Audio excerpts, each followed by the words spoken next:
সারাদিনের নিউজ বৃত্তান্তে আপনাদের স্বাগত। আপনাদের সঙ্গে রয়েছি আমি অনিন্দিতা। দেশ থেকে রাজ্য, শহর থেকে গ্রাম, দিনের গুরুত্বপূর্ণ খবর নিয়ে শুরু করছি সারাদিনের নিউজ বৃত্তান্ত।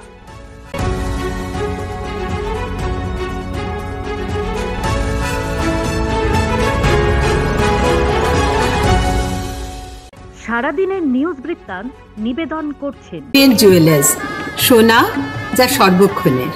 Agnishwar jewellers, NS road, Raiganj.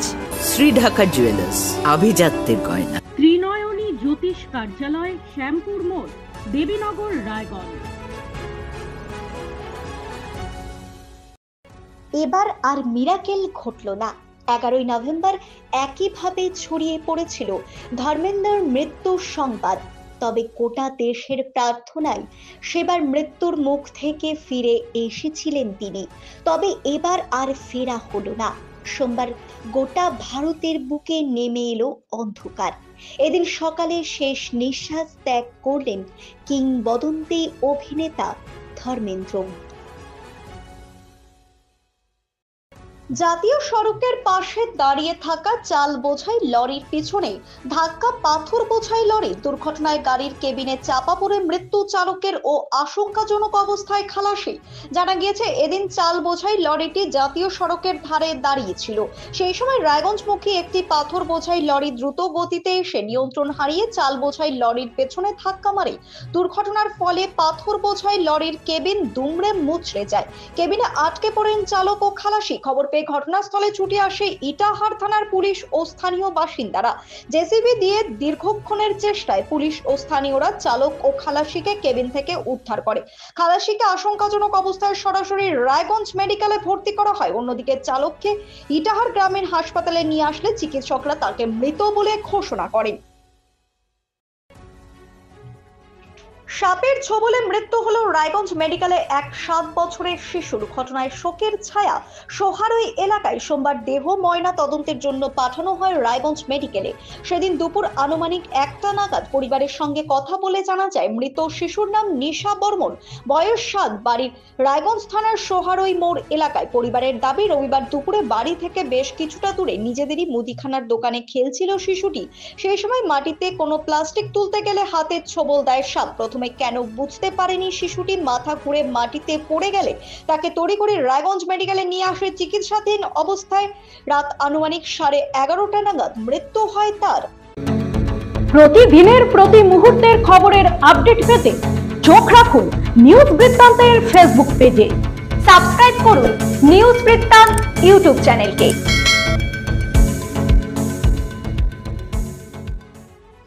রাজ্যে ভোটার তালিকার নিবিড় সংশোধন পর্ব চলছে, আর সেই চাপেই যেন কার্যত জেরবার বুথ লেভেল অফিসাররা একের পর এক অসুস্থতা, আত্মহত্যা, শাসক থেকে প্রশাসন, কোথাও যেন থামছে না বিতর্ক। এই অবস্থাতেই পূর্ব ঘোষণা অনুযায়ী সোমবার পথে নামলো বিএলও অধিকার রক্ষা কমিটি। কলেজ স্কোয়ার থেকে শুরু হওয়া মিছিল যায় রাজ্য নির্বাচন দফতরে। সেখানে দিনভর অবস্থান বিক্ষোভ করেন তারা। কমিটির সরাসরি অভিযোগ, অমানবিক কাজের চাপের বিষয়ে বহুবার জানালেও নির্বাচন কমিশন কোনো ব্যবস্থা নেয়নি। অত্যন্ত কম সময়ের মধ্যে বিপুল কাজ সামলাতে গিয়ে ভুল প্রান্তি হওয়ার আশঙ্কা থেকেই যাচ্ছে। এদিকে ভুলের জন্য শাস্তির হুঁশিয়ারি দিয়ে রাখা হয়েছে। ফলে চাপ যেন দ্বিগুণ। মানসিক আতঙ্ক, শারীরিক ক্লান্তি, এসব মিলে বহু অফিসার অসুস্থ হয়ে পড়েছেন। একদিকে যখন রাজ্যে এসআইআর নিয়ে চড়ছে রাজনৈতিক পারদ, তখন অন্যদিকে পাস হয়ে গেল শ্রম কোড।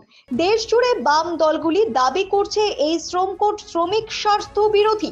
এই আইনের মধ্যে দিয়ে কর্পোরেট জগতের স্বার্থ রক্ষা করছে কেন্দ্রীয় সরকার। সোমবার এই শ্রম কোড বাতিলের দাবিতে পথে নামে West Bengal medical and sales representative union.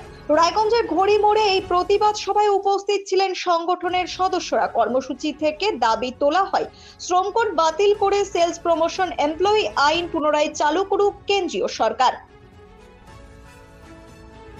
ডিসেম্বরের প্রথম সপ্তাহে আসতে পারেন মালদার গাজলে মুখ্যমন্ত্রী মমতা বন্দ্যোপাধ্যায়। গাজল কলেজ মাঠ পরিদর্শন করলেন তৃণমূল জেলা সভাপতি আব্দুর রহিম বক্সি। তাছাড়াও উপস্থিত ছিলেন গাজলের পঞ্চায়েত সমিতির সভাপতি মোজাম্মেল হোসেন, গাজল ব্লক তৃণমূল কংগ্রেসের সভাপতি রাজকুমার সরকার, গাজল ব্লক তৃণমূল যুব সভাপতি সুরজিৎ সাহা, গাজল ব্লক তৃণমূল ট্রেড ইউনিয়ন কংগ্রেসের সভাপতি সিজারুল ইসলাম, গাজল ব্লক মহিলা সভাপতি মিনু সাহা সহ অন্যান্য নেতা নেতৃবৃন্দ এই দিন সোমবার গাজল কলেজ মাঠ পরিদর্শন করেন। কোথায় হেলিপ্যাড হবে, কোথায় মঞ্চ হবে তা নিয়ে দীর্ঘক্ষণ ধরে গাজল কলেজ মাঠ পরিদর্শন করেন আব্দুর রহিম বকশি ও তৃণমূলের নেতা নেতৃবৃন্দ। মহানন্দা নদী ভাঙন রোধে উদ্যোগী বিধায়ক। রবিবার সন্ধ্যায় নদী ভাঙন রোধে প্রায় 1 কিলোমিটার বোল্ডার পাইলিং এর কাজের শিলান্যাস করা হলো ইটাহারের কুলন্দর 2 নং অঞ্চলের বারোরাঙ্গি এলাকায়। এদিন কাজের শিলান্যাস করেন ইটাহারের বিধায়ক মোশাররফ হোসেন। জানা গেছে দীর্ঘদিন থেকে এই এলাকায় মহানন্দা নদীর ভাঙনের সমস্যায় ছিলেন এলাকার বাসিন্দারা। বাসিন্দাদের সমস্যা দূর করতে বিধায়ক বিষয়টি রাজ্য সরকারের সেচ লিখিত আকারে দপ্তরে জানান। সেই মতো সেচ দপ্তর বারোরাঙ্গি হাটখোলা থেকে বারোরাঙ্গি গোরস্থান পর্যন্ত মহানন্দা নদী ভাঙন প্রতিরোধে প্রায় 3,92,00,000 লক্ষ টাকা বরাদ্দ করে।